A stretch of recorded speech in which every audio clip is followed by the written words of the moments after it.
क्या आपको दूसरों को क्षमा करने में मुश्किल होती है? क्या आप अकेलापन महसूस करते हैं?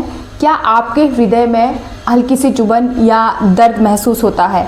अगर इसका उत्तर हाँ है तो इसका कारण अनाहत चक्र है। नमस्कार, मैं हूँ प्रीति रावत और आप देख रहे हैं योगा विद प्रीति रावत। आज हम बात करने जा रहे हैं एक ऐसे चक्र की जो नफरत की जगह प्यार बांटने का काम करता है, जिसका नाम है अनाहत चक्र। अनाहत का अर्थ है आघात रहित या अनाहत नाद। यह एक ऐसी ध्वनि है जो बिना किसी टकराव के पैदा होती है और जिसे बाहर की दुनिया द्वारा भंग नहीं किया जा सकता है। अनाहत चक्र का स्थान हमारे हृदय के पीछे कार्डियक प्लेक्सस के पास है, यानी कि जो हमारा कार्डियक प्लेक्सस है उसी के स्थान पर हमारा अनाहत चक्र का स्थान है। अनाहत चक्र को हम 12 पंखुड़ियों वाले कमल के समान दर्शाते हैं। इन पंखुड़ियों में क वर्ग, च वर्ग और ट और ठ ये 12 वर्ण लिखे गए। क वर्ग के पूरे 5 वर्ण और च वर्ग के पूरे 5 वर्ण प्लस 2 ट और ठ। इन सारे वर्णों में ऊपर अंक की बिंदी है जिससे कम खम का साउंड आता है। इसकी थाइमस ग्लैंड है। इसका न्यूरोट्रांसमीटर ऑक्सीटोसिन है। इसका रंग हरा है।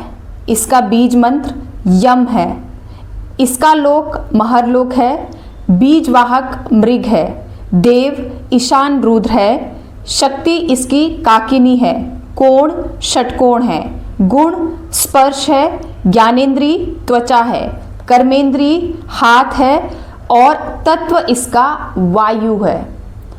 कार्य इसका प्राण धारण करना तथा उसको सुनियोजन करना है। वैज्ञानिक आधार की बात करें तो क्योंकि हमारा जो अनाहत चक्र है वो हमारे हृदय के पीछे है, इसका जो न्यूरोट्रांसमीटर है वो ऑक्सीटोसिन है। विज्ञान इसे लव हार्मोन के नाम से भी जानता है।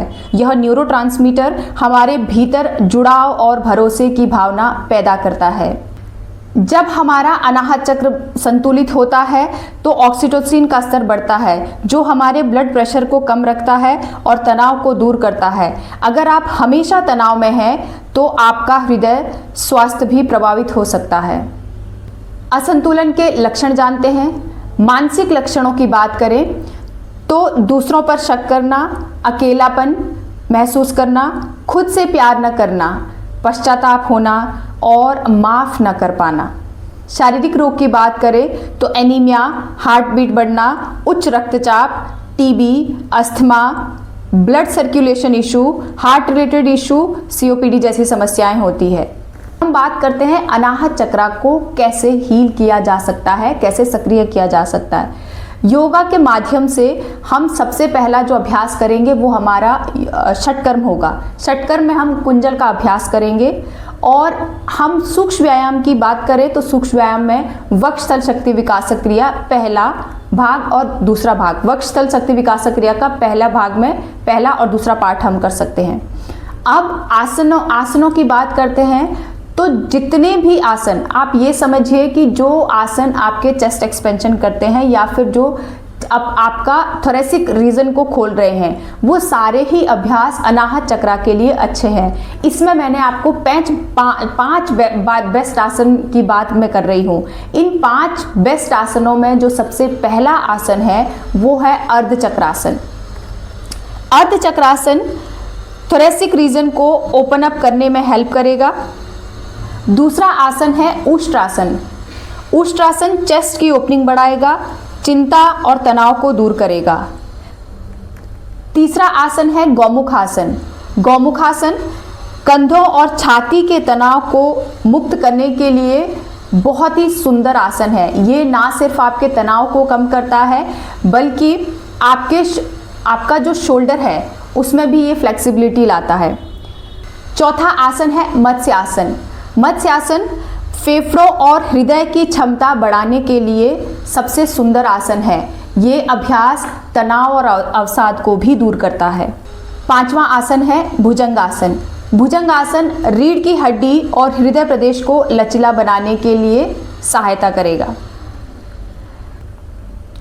अब आते हैं प्राणायाम के पास। प्राणायाम का अभ्यास में आप अनुलोम विलोम का अभ्यास कर सकते हैं। अनुलोम विलोम एक ऐसा अभ्यास है जिसको आप किसी भी कंडीशन में कर सकते हैं। बहुत ही सहज और सरल प्राणायाम है, इसको आप आराम से कर सकते हैं। अब हम बात करते हैं ध्यान साधना की। ध्यान साधना में आपको यम का जाप 21 या 51 बार करना है। और एक चीज़ आपको ध्यान रखनी है कि जब भी आप यम का जाप करेंगे तो आपको अपना जो ध्यान है वो अनाहत चक्र के पास रखना है। अनाहत चक्र का स्थान कहाँ पे है? स्पाइन में। हमारा जो हमारा हार्ट है उसके जस्ट पीछे स्पाइन में, बस इतना ये जगह आपको ध्यान रखनी है, ठीक है। तो यहीं पर ध्यान लगाकर आपको यम का जाप करना है। अब हम बात करते हैं आहार की। आहार में अनाहत चक्र के लिए हरी पत्तेदार सब्जियां, जितना आप हरी पत्तेदार सब्जियों का सेवन कर सकते हैं उतना अनाहत चक्र के लिए अच्छा है। ये सब्जियां हमारे शरीर में ऑक्सीजन की मात्रा बनाए रखती है और हमारे शरीर में प्राण ऊर्जा का प्रवाह करती है। अब आते हैं संकल्प के पास। संकल्प में आपको क्या वाक्य दोहराना है?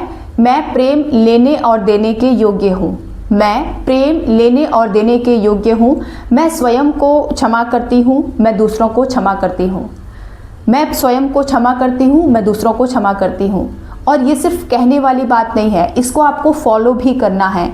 कोशिश कीजिए जिस भी इंसान ने आपके साथ ज़िंदगी में कुछ गलत किया है या कभी जाने अनजाने में आपने किसी का दिल दुखाया है, जाके उस इंसान से माफ़ी मांग लीजिए। या फिर जिसने आपको दुखी किया है या आपके साथ कुछ गलत किया है, आपको धोखा दिया है, आपके बारे में कुछ गलत सोचा है, उस इंसान को माफ़ कर दीजिए। आप यकीन मानिए ये ज़िंदगी इतना आसान हो जाएगी जीना, आप इतना खुशी महसूस करोगे, आप सोच भी नहीं सकते हो कि वो दिन आपका कितना बड़ा होने वाला है। कुछ नहीं होगा, कोई बैगेज नहीं रहेगा आपके पास, आपने अच्छाई की तरफ एक कदम बढ़ाया है।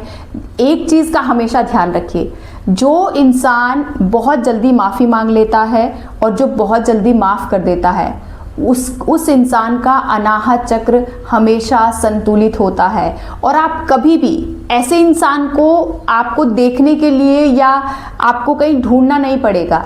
जब भी आपको ऐसा इंसान आपकी ज़िंदगी में कोई भी है, आप चाह के भी उस इंसान से कभी दूर नहीं रह पाते होंगे, आप चाह के भी उस इंसान को कभी छोड़ नहीं पाते होंगे, या हो सकता है कई बार आपकी उससे लड़ाई हो जाए या नाराज़गी हो जाए, लेकिन उतनी ही जल्दी वो इंसान आपसे माफ़ी मांग लेता होगा या तो आपको माफ़ कर लेता होगा।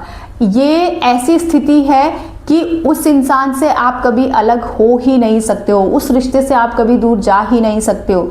इसका रीज़न एकमात्र उस इंसान का अनाहत चक्र का ऑरा है। वो इतना संतुलित है कि आप भी उस इंसान से दूर नहीं हो पा रहे हो, क्योंकि उसका काम ही प्रेम बांटना और प्रेम देना और लेना है।